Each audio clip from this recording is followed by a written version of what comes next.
ओम शांति।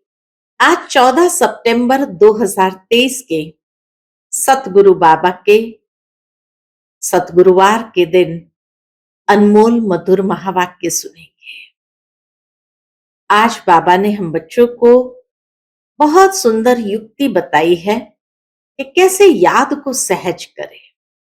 बाबा कहे कभी बाबा को बाप के रूप में याद करो, कभी टीचर के रूप में याद करो और कभी सतगुरु के रूप में याद करो, तो याद सहज भी हो जाएंगी और निरंतर भी हो जाएगी। साथ ही साथ बाबा कहे तुम्हें एक बात का ढिंढोरा जरूर पीटना है। कौन सा? कि स्वर्ग का रचयिता स्वयं परमात्मा अपने हथेली पर बहिष्ट लेकर आए हैं और उसके लिए वो हम बच्चों को सहज राजयोग सिखला रहे हैं। तो बाबा कहे ये ढिंढोरा पिटवाओ कि सभी सहज राजयोग जरूर सीखे। साथ ही साथ वो पिता हम बच्चों को घर ले जाने के लिए भी आए हैं। इसीलिए घर जाने के लिए अशरीरी बनने का अभ्यास करो और नई दुनिया में, दैवी दुनिया में चलने के लिए दैवी गुणों की भी धारणा जीवन में जरूर करनी है। तो सुनते हैं आज सतगुरु बाबा के अनमोल मधुर महावाक्य। ओम शांति। मीठे बच्चे, याद के अभ्यास को सहज बनाने के लिए बाप को कभी बाप रूप में, कभी टीचर रूप में, तो कभी सतगुरु रूप में याद करो। आज की मुरली से प्रश्न है, तुम बच्चों को अभी सारे विश्व में कौन सा ढिंढोरा पिटवाना है? उत्तर है, अब ढिंढोरा पिटवाओ कि सुख की दुनिया स्वर्ग का रचयिता स्वयं राजयोग सिखलाने आया हुआ है। वो बच्चों के लिए हथेली पर बहिष्ट लेकर आया है, इसलिए राजयोग सीखो। बाप स्वयं कहते हैं, बच्चे अब तुम्हारे 84 जन्म पूरे हुए हैं, तुम्हें मेरे साथ घर चलना है। इसलिए देह का भान छोड़ अशरीरी बनो, दैवी गुण धारण करो तो दैवी दुनिया में चले जाएंगे। आज की मुरली से पहले गीत बजा है, कौन आया मेरे मन के द्वारे। ओम शांति। मीठे मीठे बच्चों ने गीत सुना कि अभी हमारी बुद्धि में किसकी याद आई है? सबकी बुद्धि में है कि पतित पावन एक बाप है। अंग्रेजी में उनको लिबरेटर कहते हैं।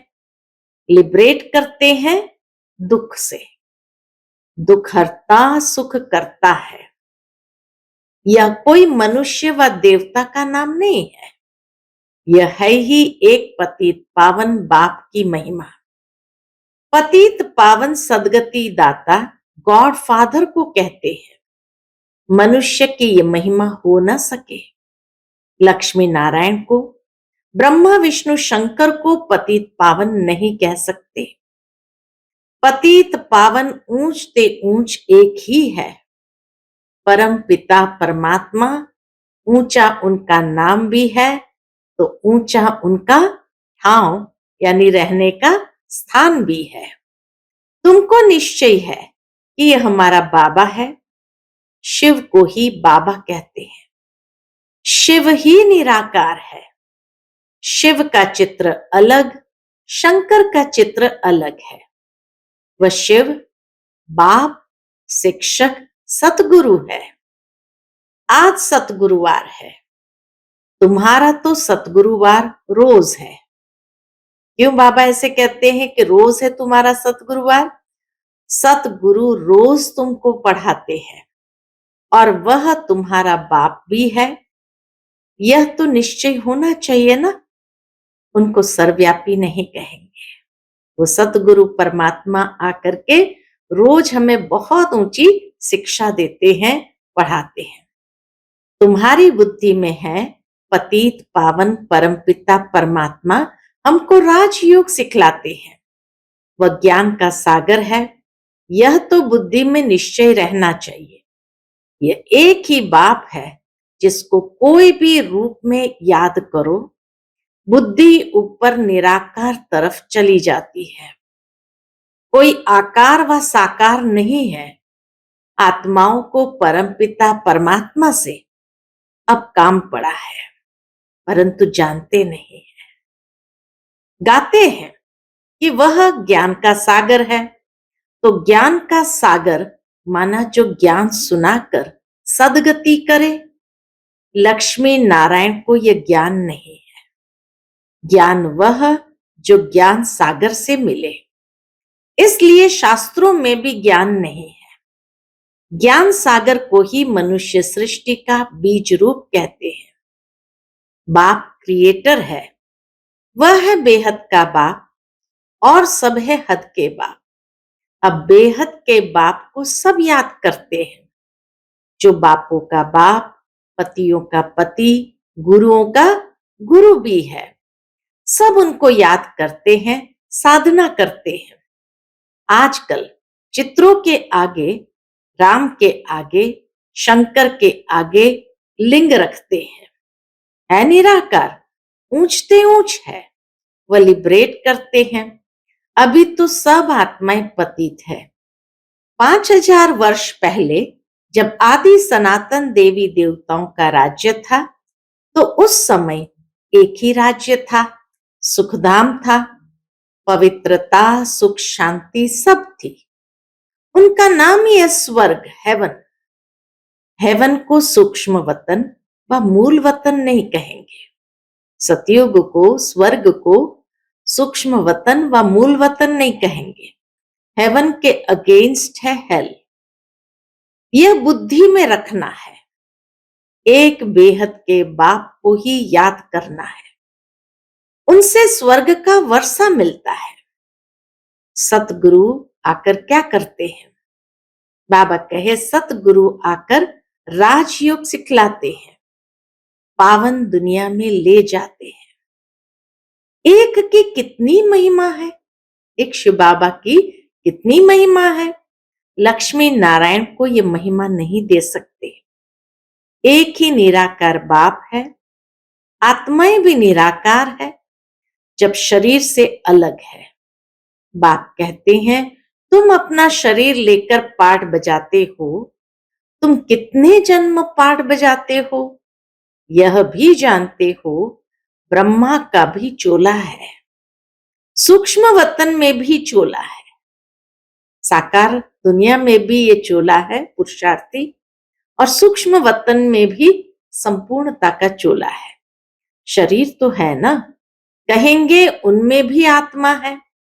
ब्रह्मा विष्णु शंकर को भी सूक्ष्म शरीर है। मुझे कहते हैं निराकार, शिव बाबा को कहते हैं निराकार। बच्चों को समझाया है, कोई को भी बोलो तुमको दो बाप है, तुम्हारे बाप को भी दो बाप है। सब उस बेहद के बाप को याद करते हैं। लौकिक बाप तो अनेक है, ये बेहद का बाप तो एक ही है। बाप भूल जाए तो टीचर याद पड़े, टीचर भूल जाए तो सतगुरु याद पड़े। बाप समझाते हैं भारत अभी पतित है, पहले पावन था तो इतनी आत्माएं कहां निवास करती होगी। मुक्ति धाम वानप्रस्थ अवस्था में, अर्थात वाणी से परे।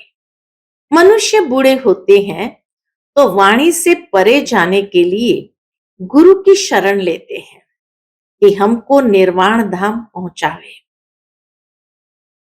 परंतु वो पहुंचा नहीं सकते। झाड़ को तो बढ़ना ही है।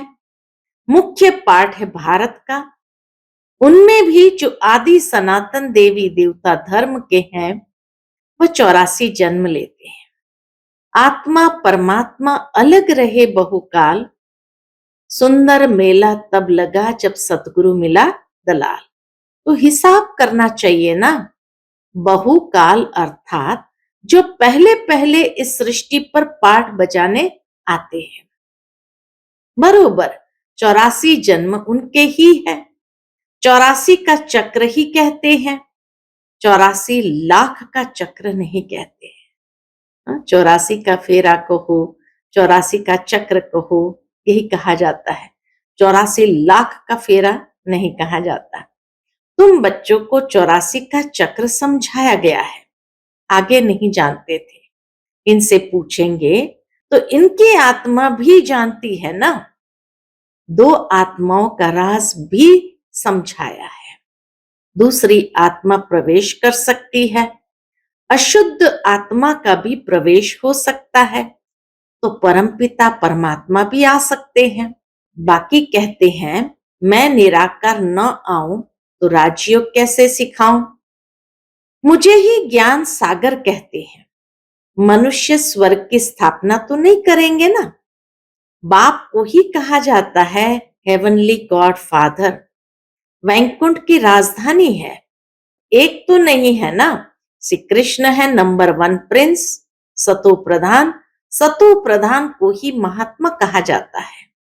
अकेले को कुमार कुमारी कहा जाता है। कुमारी का मान बहुत होता है।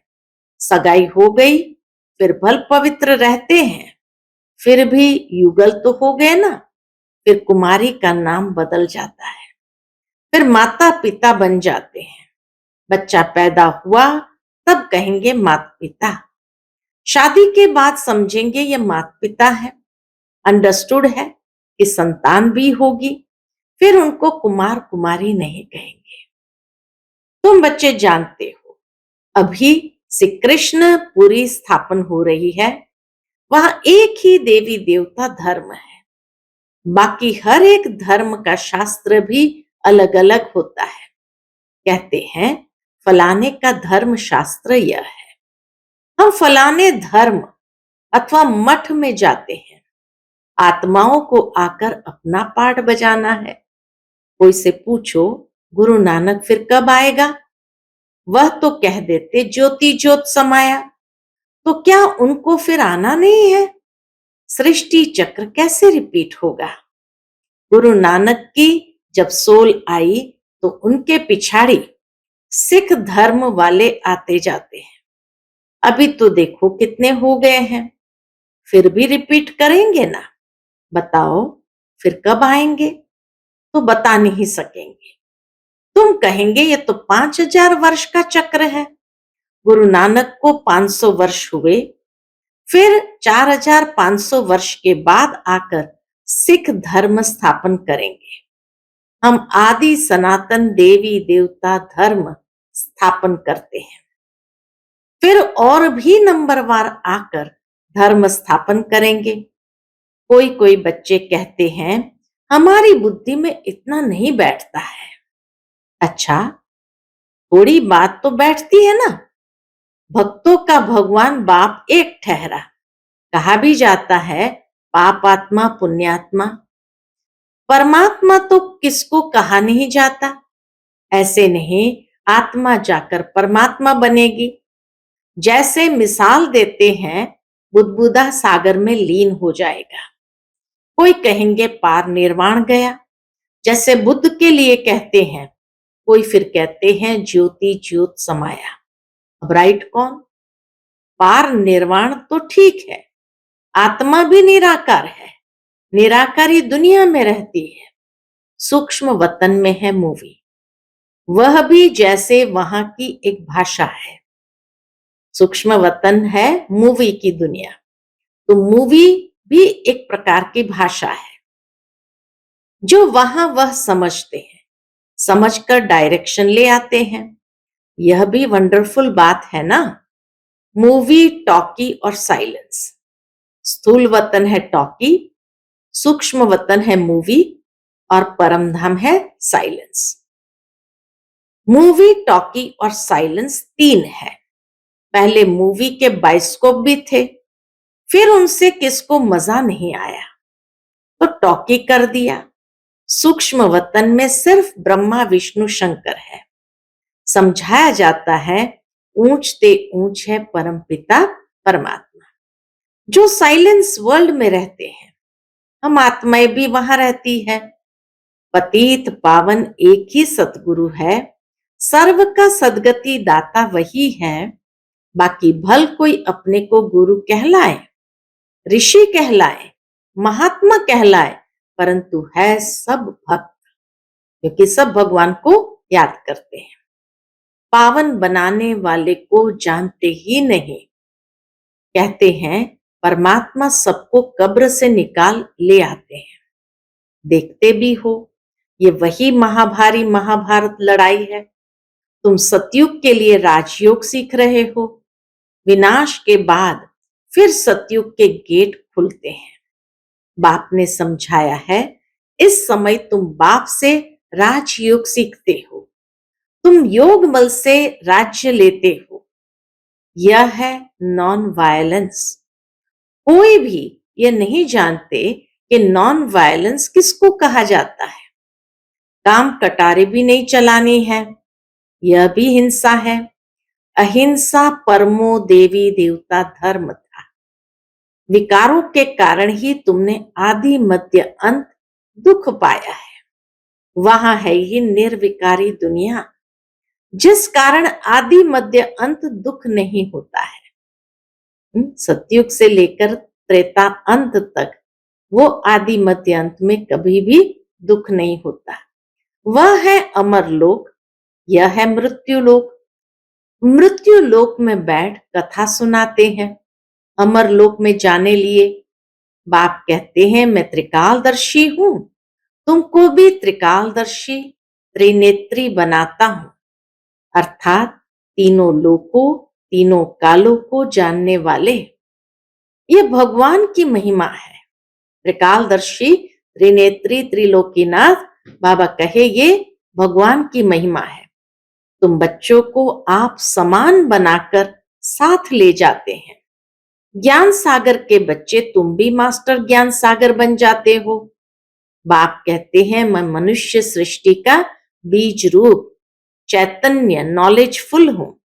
हाँ, हम जान सकते हैं बीज से ऐसे झाड़ निकलता है, फिर फल निकलता है।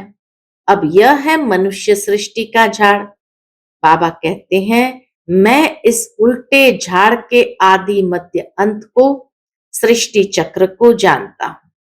मनुष्य कहते भी है परमात्मा सत है, चैतन्य है, आनंद का सागर है। सतचित आनंद स्वरूप कहते हैं। अर्थात जो सत्य है, चैतन्य है, उस चैतन्य की अभिव्यक्ति आनंद से है। तो इसीलिए सत है, चैतन्य है, आनंद का सागर है, सुख का सागर है। तो उनसे जरूर वर्षा मिलना चाहिए। तुम मुझ अपने बाप से वर्षा ले रहे हो। तुम 21 जन्मों के लिए पावन बन जाएंगे। मैं एवर पावन हूं। बाबा कहे मैं एवर पावन हूं। तुमको तो पाठ बजाना है। इस समय सिर्फ तुम्हारी चढ़ती कला है। तुम मास्टर ज्ञान सागर बन जाते हो। फिर सतयुग से लेकर तुम्हारी कलाएं कम होती जाएगी, चढ़कर फिर उतरना ही है। अभी तुम बच्चे बेहद के बाप से बेहद का वर्षा लेते हो, बहुत सर्विस करते हो। बाप है पतित पावन और हम बच्चे कौन हैं? तो बाबा कहे तुम शिव शक्ति पांडव सेना। पतित दुनिया को पावन दुनिया बनाने में मदद करते हो। तुमको ही क्या टाइटल देंगे बाबा? बाबा कहे एक तो शिव शक्ति पांडव सेना, फिर बाबा कहे तुमको ही वंदे मातरम कहते हैं। पतित को कभी वंदे मातरम नहीं कहेंगे। बाप आकर शक्ति दल द्वारा गुप्त सर्विस कराते हैं। तुम डबल अहिंसा वाले हो। राज्य लेते हो परंतु कोई हथियार आदि नहीं है। पवित्र रहते हो। वह सब है डबल हिंसक। हाँ, दुनिया में है सब डबल हिंसक। एक तो विकार में जाते हैं, काम कटारी से एक दो को दुख देते हैं और फिर आपस में लड़ते झगड़ते भी रहते हैं। आजकल कितने दुख के पहाड़ गिरते हैं। मनुष्य में क्रोध कितना भारी है। अपने आप को आप ही चमाट मारते हैं, सबकी ग्लानि करते रहते हैं। यह भी ड्रामा में नूंद है। सबको गिरना ही है, अभी तुम्हारी है चढ़ती कला। तुम डिंडोरा पिटवाओ।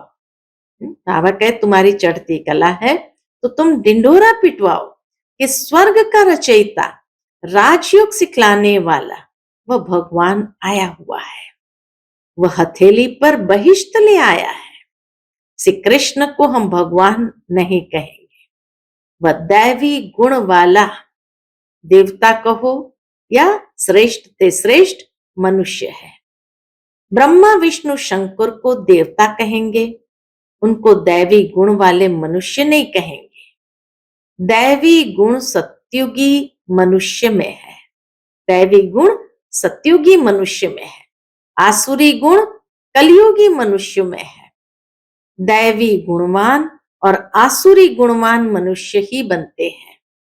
तो बाप बैठ समझाते हैं, तुम बाप को क्यों भूलते हो? घड़ी घड़ी मुझे याद करो, तुम्हारे 84 जन्म पूरे हुए, अब मैं तुमको राजयोग सिखलाने आया। फिर भी तुम घड़ी घड़ी भूल जाते हो। क्यों भूल जाते हो? तो बाबा कहे, देह अभिमान छोड़ अपने को अशरीरी समझो। देह अभिमान को छोड़ अभी अपने को अशरीरी आत्मा समझो, क्योंकि बाबा के साथ हमें वापस घर जाना है। अब 84 जन्म पूरे हुए।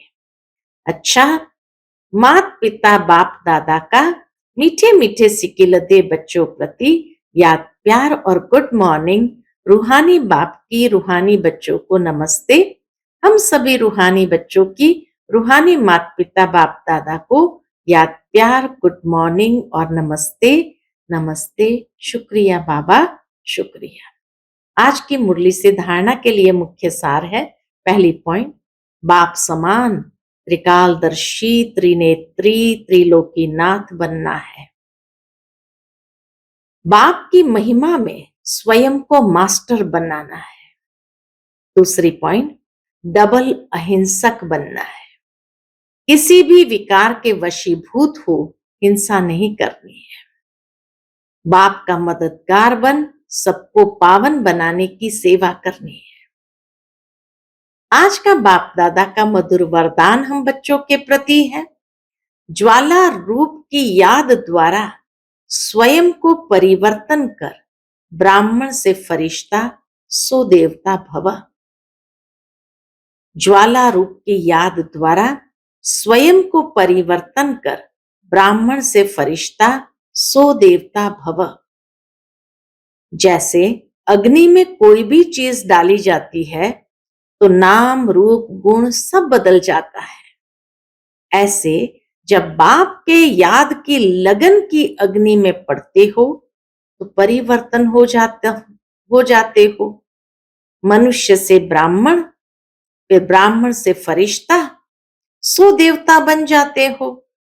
जैसे कच्ची मिट्टी को सांचे में डालकर आग में डालते हैं तो ईंट बन जाती है, ऐसे यह भी परिवर्तन हो जाता, इसीलिए याद को ज्वाला रूप कहा जाता है।